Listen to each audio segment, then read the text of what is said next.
Welcome to Janabheri news. Telugu Desam party జాతీయ ప్రధాన కార్యదర్శి ఐటీ విద్యాశాఖ మంత్రి నారా లోకేష్ జన్మదిన వేడుకలను పలమనేరు నియోజకవర్గంలో గురువారం ఘనంగా నిర్వహించారు.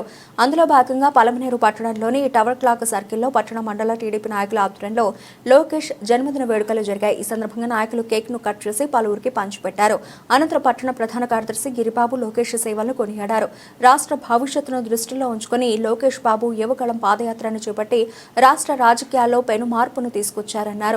తండ్రికి తగ్గ తనయుడిగా, తాతకు తగ్గ మనవడుగా పార్టీ కోసం ఆయన చేస్తున్న కృషి అభినందనీయమైందన్నారు. లోకేష్ నాయకత్వంలో తెలుగుదేశం పార్టీ మరింత బలోపేతానికి కృషి చేస్తామన్నారు. ఈ కార్యక్రమంలో బాలాజీ కోఆపరేటివ్ సూపర్ బజార్ అధ్యక్షులు బాలాజీ, నాయకులు గిరిబాబు, సుబ్రహ్మణ్యం గౌడ్, నాగరాజు, ఖాజా, మదన్, అమర్నాథ్ రెడ్డి, బిఆర్షి కుమార్, కిరణ్, చిన్ని, భాస్కర్, సోమశేఖర్, ప్రమీలతో పాటు మండల అధ్యక్షులు నాగరాజు రెడ్డి, జగదీష్ నాయుడు తదితరులు ఉన్నారు.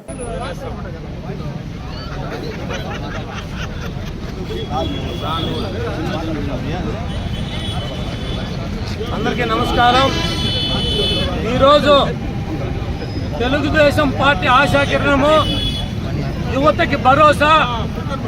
పార్టీ కష్టకాలంలో ఉన్నప్పుడు తన మేధోశక్తితో ఎవరైతే ఇన్ని సంవత్సరాలుగా పార్టీని కంటికి రెప్పలా కాపాడుతున్నారో ఆ కార్యకర్తలు బాగు కోసం కార్యకర్తల సంక్షేమ నిధి పెట్టినటువంటి మన యువ కిషోరం నారా లోకేష్ బాబు గారి జయంతి సందర్భంగా ఈ రోజు పలమనేరులో మాజీ మంత్రివర్యులు, గౌరవులు, పెద్దలు, శాసనసభ్యులు అమర్నాథ్ రెడ్డి గారి ఆధ్వర్యంలో ఈ రోజు ఆ నారా లోకేష్ గారి జన్మదినాన్ని ఘనంగా నిర్వహించుకుంటున్నాము. ఎందుకంటే ఈ రోజు ఆయన దావోస్ లో ఉన్నారు పెట్టుబడుల కోసం. నిన్న కూడా చూసినాము, ఒక ట్రాఫిక్ జామ్ అయితే నడుచుకుంటూ వెళ్లి, ఎందుకంటే ఈ రోజు గత 5 ఏళ్లలో సర్వనాశనం అయిపోయిన ఈ ఆంధ్రప్రదేశ్ ని మళ్లీ అభివృద్ధిలో నడిపించాలనే విధంతో తండ్రికి తగ్గ తనయుడిగా, ఒక తాతకు మనవుడిగా ఈ రోజు ప్రతి ఒక్కరిని ప్రేమ అభిమానాలతో పిలుస్తూ పార్టీకి ఈ రోజు పునాదులు వేసినారు.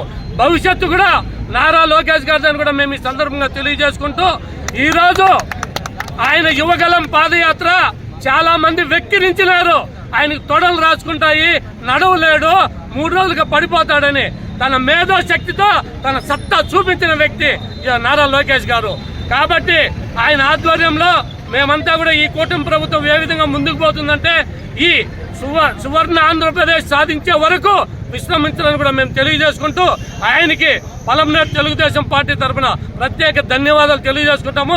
ఆయనకు మరొక్కసారి నిండు 100 ఏళ్ళు ఆరోగ్యాలు, అష్టైశ్వర్యాలతో ప్రతి ఒక్కరికి చేదోడు వాదోడుకు అండగా ఉండి ఆయన సకల సౌభాగ్యాలతో ఉండాలని ఆయన మరొక్కసారి జన్మదిన శుభాకాంక్షలు తెలియజేసుకున్నాం.